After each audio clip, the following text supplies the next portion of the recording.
Mop of the Dead, which is by Unseen Interactive. Unseen Interactive, of course, were the developers of Forsake, which is now at 1.0. Check it out for yourself. Urban explorer, going into buildings, stealing stuff to sell for additional equipment for future explorations, but there's an entity that wants to kill you, and you can either choose to escape or exorcise that entity. Well, with Mop of the Dead, this is also a single-player or co-op experience, and it's survival horror. Our cleaning competitors are stealing our customers. Well, let's steal their household products. Run, scream, and don't get caught by the revengeful janitor with his big mop of death. Now, this game is basically reminiscent of Lunch Lady. So as you can see, we have single player and multiplayer. There are several characters, and again, this is very reminiscent of Lunch Lady, where there are several different characters you can play, and as you grind and level up, you can unlock a new character, which is just purely cosmetic. There is unlimited stamina, so you can constantly run, you can constantly jump. It's really just about running away. There are hiding spots as well, kind of similar to Forsake. There'll be like a locker you can jump into. There are multiple maps. So we have Grime Fighter's Office, Dirtburg Correctional Center, Filthyville Correctional Center, Counterfeit Bank, sure, why not, Clean Sweeper's Office, and Dust Buster's Office. So let's see here. Let's go with G.I. Jane here, because why not? We're level 2. I played earlier today just to try to get a sense of the game. And currently there are only 3 difficulties, and there's no tutorial. Now, I know eventually Forsake got a tutorial. They got an easy mode, medium mode, hard mode, and I think maybe a nightmare. I can't really remember. This one is just medium, hard, nightmare. That's it. The ghastly janitor that we have to run from is just really good at his job. 2 different jobs, killing and then cleaning up after it. Now, if anyone's ever played DBD or familiar with it, you know that there is like a terror radius that each killer has, and you'll see this red glow. The killer in this game has the same thing. So kind of think of this game like a little bit like DBD, sort of, at least the sense of entity trying to kill you. There's a terror radius right there. But at the same time, it's a lot like Lunch Lady, right? But instead of like test pages or whatever that you're trying to get for the next exam, you are trying to get cleaning supplies.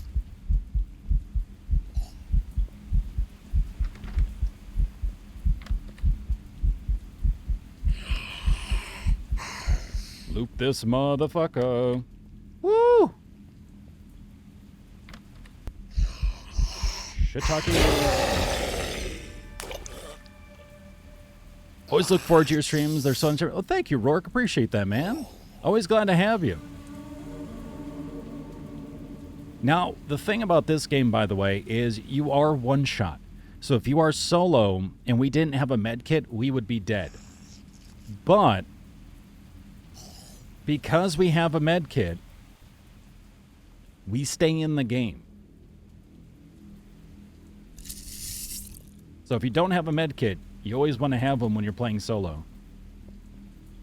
Yeah, he's definitely coming for that ass. I would kind of appreciate it if he didn't, but you know, to each their own. All right, so basically with this game, it's kind of like Forsake. You're running through, you're trying to find certain items and get out, right? With this one, it's a lot more bare bones. You're trying to find keys to unlock doors, and then from there, you're trying to find cleaning supplies. That's really it.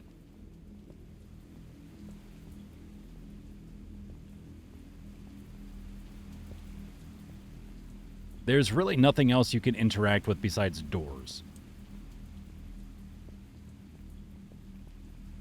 I'm moving in with you. I want to play with the kitties. Hey, you know, we need a babysitter. So, if you're good with 3-year-olds and cats, you're in. You're in. Now, one thing I like so far is the fact that there are several rooms that you can loop the entity in. you know, around a desk or table or something like that. But there are still some rooms where it's just a complete dead end, and if you end up in there, you are screwed. You are super dead.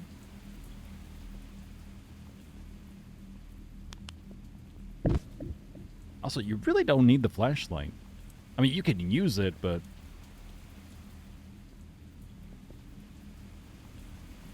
Oh, homeboy's coming.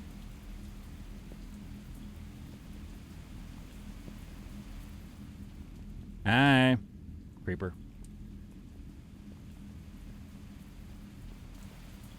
I need to not find the janitor, blah, blah, blah. But I do need some cleaning supplies. Supplies! Oh, shit. Alright, we have 6 of 10 so far.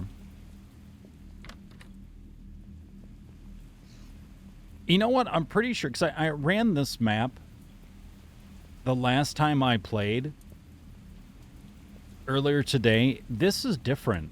Like, it's the same but different. So I think they all have different versions. So you have the map, but you have like different versions of the map. I almost feel like that's the case for this. Oh shit. Oh shit.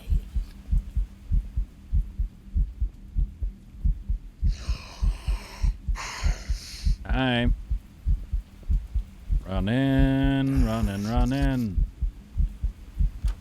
Yes! Fuck you! Yeah! Back off. I have a first aid kit, I know how to use it.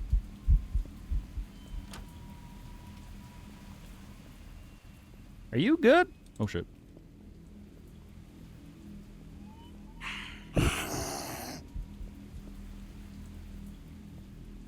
I feel like, and I could be wrong, but I know some of these games like Devour... Oh, shit. Devour, Lunch Lady. The more of the objective you complete, the tougher the entity becomes. And I do hear the entity, as we pick up more cleaning supplies, like start to really growl and stuff. And I'm curious if that is the case.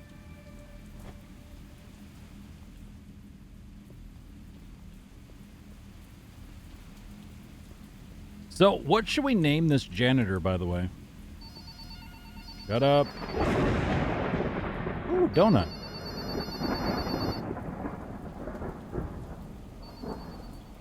But yeah, what are we naming this janitor?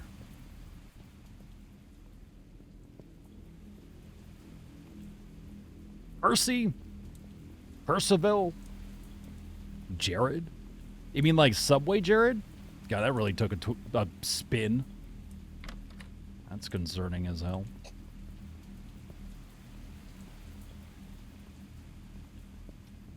Name it Daddy, damn. Oh, Daddy's coming. I guess it does kind of work in a weird way.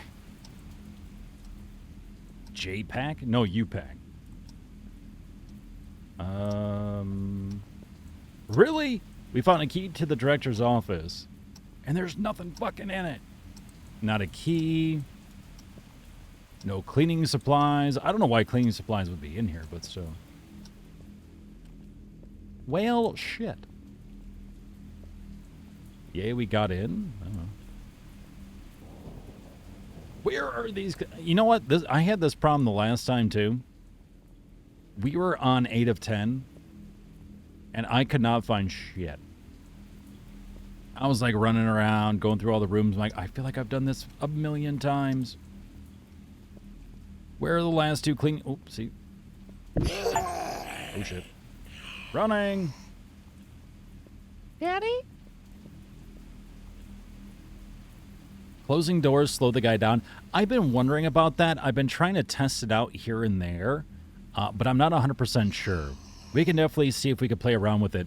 The tough thing is that in this game, whenever you like slightly turn your character, you slow down to a walk. So like you can't run backwards. You can't sort of like crab walk, like run sideways.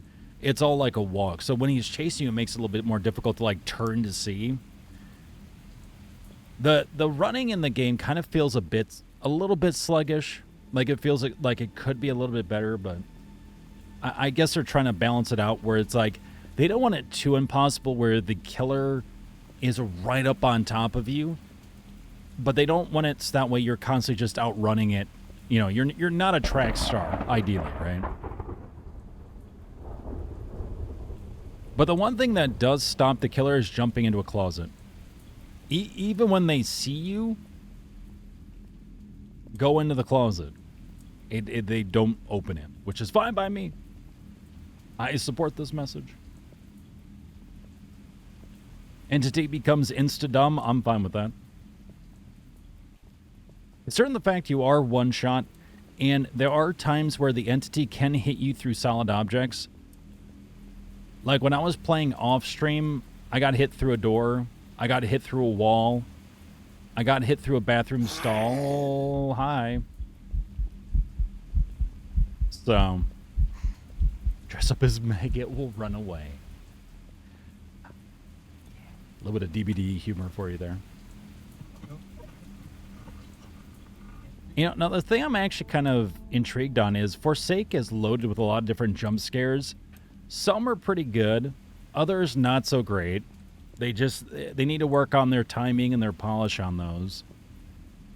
Now, and the one issue with Forsake, though, with their jump scares is that they force you to look at them. They literally, like, control your character and turn your character to them, which then makes you go, oh, there's a jump scare coming. But in here, there really aren't any jump scares. So it's just very quiet, and it's just like, oh, we're talking, we're hanging out, we're looking for cleaning supplies. Oh, he's right behind us. Shit. And that's really about it. So, you know, if you're achievement hunting and you really want to check out the different maps, then that provides some replayability. But otherwise, there isn't a lot right now. So, you know, we just kind of have to play it by ear and see what kind of updates come out for this game. Ah, shit. Oh, goddammit. Yeah, this game has the same issue that Forsake has, where the doors will just go right through you, and it pushes you out to the other side. That's fun. He's choky on cranberry sauce. Do you listen to people often choke on cranberry sauce? What kind of Thanksgiving dinners have you had, Panda? Holy shit.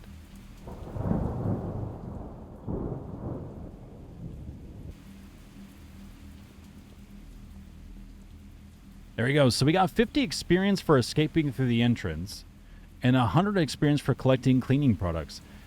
And I'm guessing the reason why it says you get bonus experience for finding the X's because you can just leave. You can hit escape, you can hit spacebar and leave. And we've unlocked another character. Well, this guy looks like he belongs in Payday, actually, funny enough. So overall, what are my thoughts on Mop of the Dead?